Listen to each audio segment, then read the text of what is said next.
Filtering. It seems the human body, as well as the overall ecosystem we live within, is a filtering system.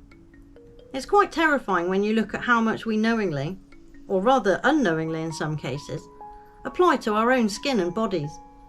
You know, like in Silence of the Lambs, it rubs the lotion on its skin. Like our sick industry officials like to see us apply our own toxins and ingest our own poison. And then to level up that demented process, they get our own to do it to each other through professionals, who get elevated above everyone else, a uniform, well paid, letters after their name. Suddenly they are experts, and you believe they want what is best for you. Quite ridiculous when you look at it now. But I too, for the longest time, believed the lie that they were there to help us. But women were the ones who took to it first, and I can see that vanity was used as a weapon for many purposes. There must have been a time when people didn't care for too much makeup, or a multitude of products, so I'm sure the marketers would have gone to town on changing that, as my article The First Fad goes into.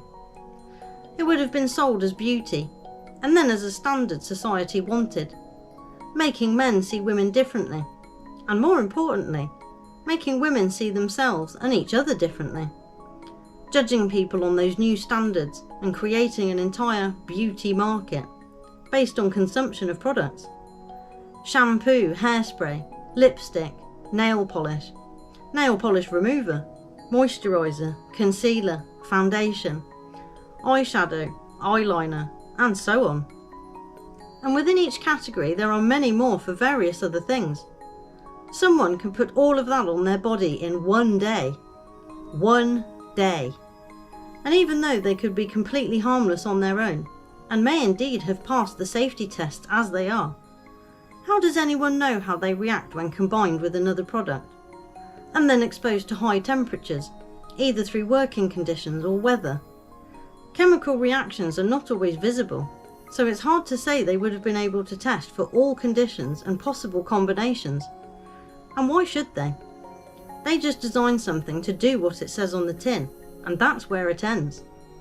It's down to people to pay attention to what is in it, what it is for, and what are the main active ingredients, and more importantly, do they react with anything else I am taking or applying? We think of those things when it comes to medical products, well, we used to, but not so much for things that we ingest, or apply to ourselves at least daily, if not multiple times a day with various things. Given the right conditions though, and a bit of time, we know that we are able to filter our systems and detoxify as they call it.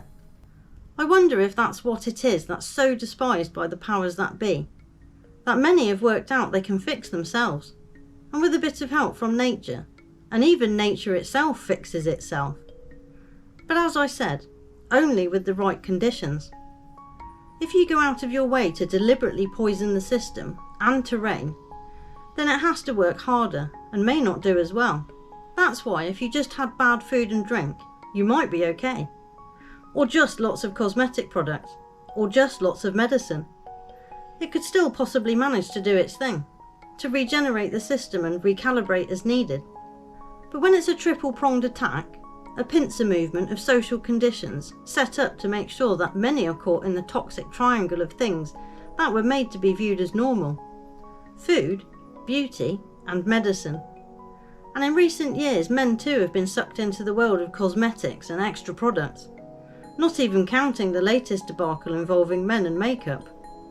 They had been captured way before that to primp and preen themselves, to buy as much as women and add to the intake of chemicals. There is also a matter of what else is going in, psychologically, how they also mentally get to us through media, education, and conditioning that has infiltrated every area of life.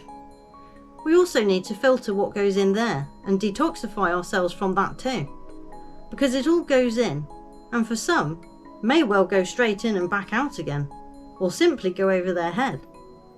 But often things are taken in subconsciously and integrated into people's state of mind or being without it even being noticed sometimes. I like to think that the body and mind has adapted though, evolved even in the midst of all those assaults on our senses and sensibility. As a plant would, to filter out all the crap it is surrounded by. So while it appears to have been grown with poisons and fed polluted water, the sunshine and energy give it extra life to shed those representatives of industry. Maybe that's why they would prefer factory-grown plants and lab-grown meat, because it has no soul and no real nutritional value to sustain the factory-grown next generation they plan for, who will have no need of soul or sunlight. I guess my articles You Are What You Eat and Pod Life Too cover that aspect of a possible future that awaits for some.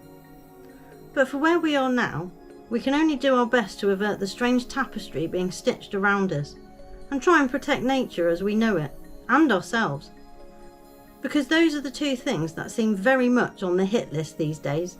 Stay sharp and be mindful of your thoughts.